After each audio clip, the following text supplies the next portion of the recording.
The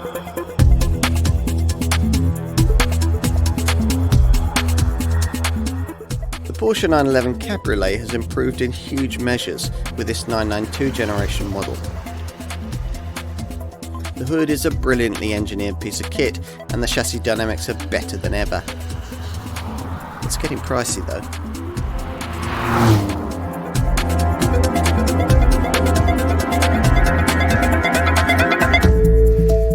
The Porsche 911 is more than just a car, it's a legend. As such, it carries a huge weight of provenance.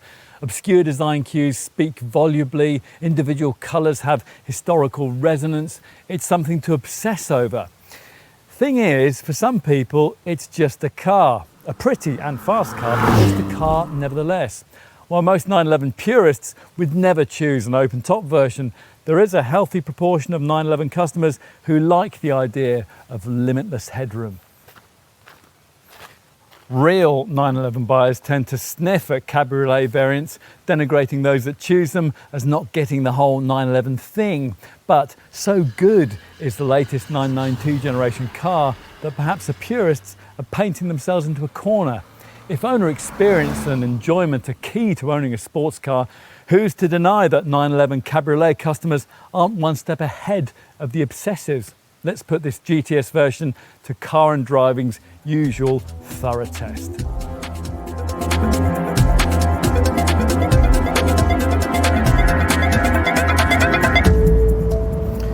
Now there is a weight penalty, 70 kilos for choosing the Cabriolet body shape over the coupe, but that's compensated for well by the extra power on offer from the various versions of the twin turbo 3 litre flat 6 available with this 992 series model.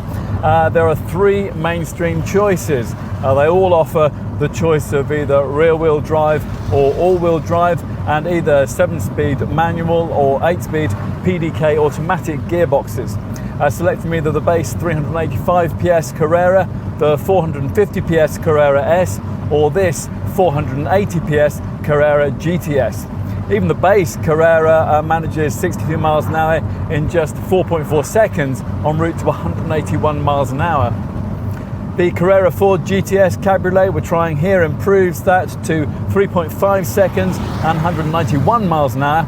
If that somehow isn't fast enough for you, then the all-wheel drive only Turbo and Turbo S Cabriolets beckon, respectively developing either 580 PS or 650 PS. So yes, it's as fast as you'd want. Whichever variant you choose, crucially, peak pulling power is developed low in the rev range from just 1700 RPM, which should make it easy to tap into the neck-snapping performance here. When it comes to refinement and insulation, there's not really much difference to the experience you get with a metal-roofed 911 Coupe or indeed a glass-roofed 911 Targa. So the compromises that you have to accept when you're choosing this Cabriolet body style are really slimmer than they've ever been. Handling is typically immersive, and adaptive damping, or Porsche active suspension management, we should say, is standard here as part of the suspension setup, which remains unchanged. If you're graduating on to a 992 series Cabriolet from the previous 991 series design, you'll notice that the steering rack has a faster ratio, and you'll also appreciate this generation model's new wet mode driving setting that senses the splatter of rainwater in the wheel arches and then dials in the appropriate settings for the engine, the gearbox and the safety systems at the same time as alerting you.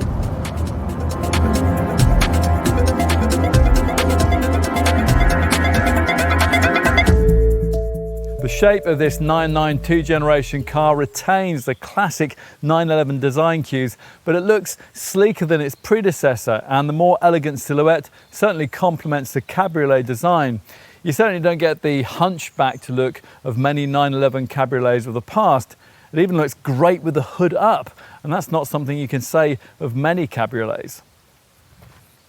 The hood itself is an intriguing piece of equipment. Porsche has never subscribed to the trend for folding hardtops, and this roof incorporates a lightweight magnesium frame. It uses a fabric-skinned composite panel for the upper and rear part of the structure, and it can be raised or lowered at speeds of less than 31 miles an hour. It takes just 12 seconds to raise or lower it, and it has a series of metal bows within which maintain its shape when you're traveling at high speeds. You get a very effective windbreaker too, while the roof folds itself into position more compactly than with previous generation open-topped 911s, and so it takes up less space. Grab one of the motorized door handles to gain access to the cabin, and you'll find the usual disciplined, high-quality Porsche interior. Now, the brand hasn't followed its rivals by switching to a fully digital instrument cluster, but most of what's on offer in this binnacle does use that technology, although the rev counter still retains a classic analog dial. The seats remain beautifully comfortable and supportive. Plus, as ever in a 911, the rear pews are suitable only for tiny children or designer shopping bags. The front boot space offers 132 litres in the various Carrera models, regardless of your drivetrain choice. It's 128 litres with the turbo variants though.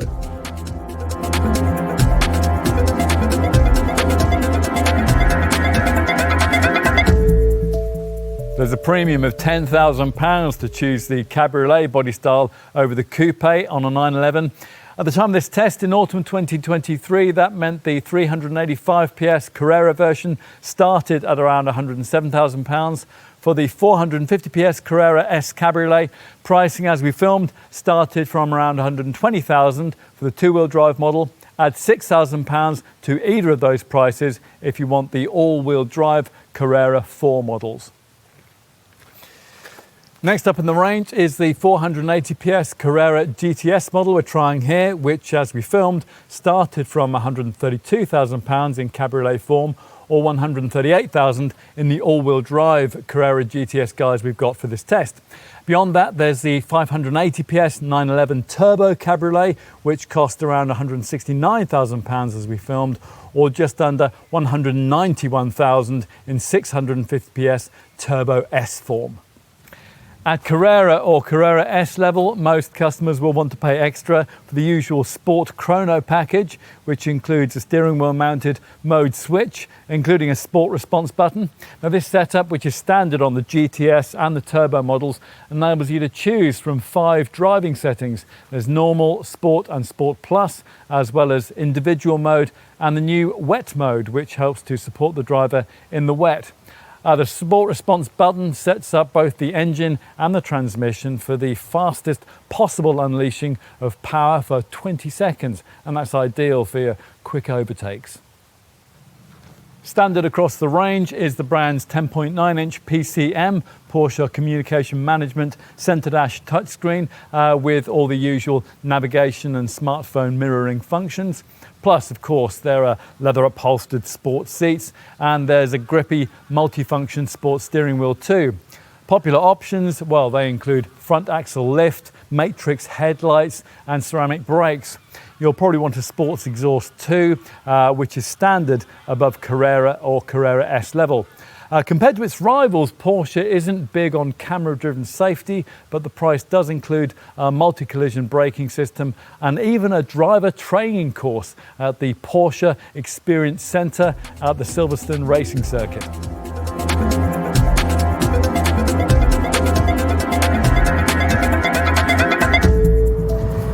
Despite being a more luxurious thing than its direct predecessor, intelligent use of lightweight materials means that the efficiency of this 911 Cabriolet isn't too bad at all by class standards.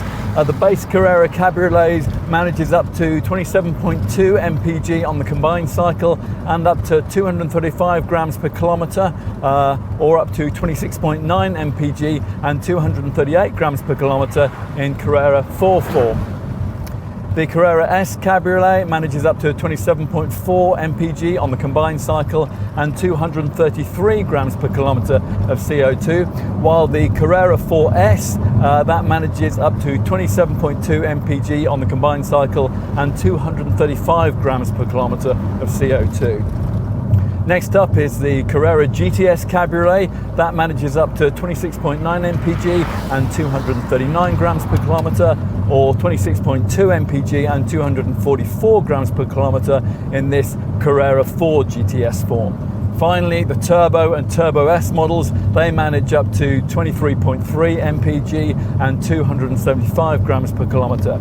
If you specify optional adaptive cruise control, further efficiency gains can be made via a coasting mode, which is added into the PDK Auto gearbox, and that seamlessly disconnects the engine from the transmission at a cruise.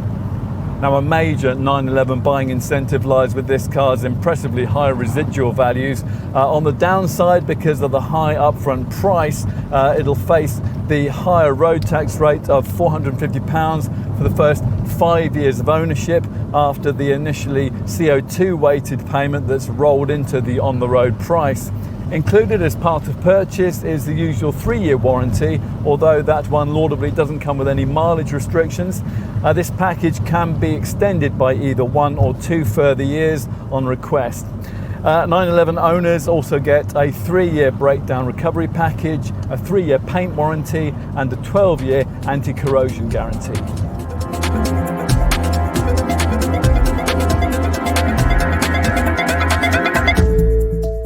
Although it looks almost identical to the 911 Coupe when the shapely hood's in place, the 911 Cabriolet is a car that in 992 series form has emerged from the hardtop model's shadow as an entity in its own right. It's a more convincing convertible car than ever before. Plus, with a sleeker profile matched with greater technology and a more luxurious interior. As with the coupe model, Porsche is banking on the fact that the excellence of this car will help to simplify the decision over whether to commit to the significant outlay that you need to buy it. With this much style though, matched with this much substance, you'd have to be tempted.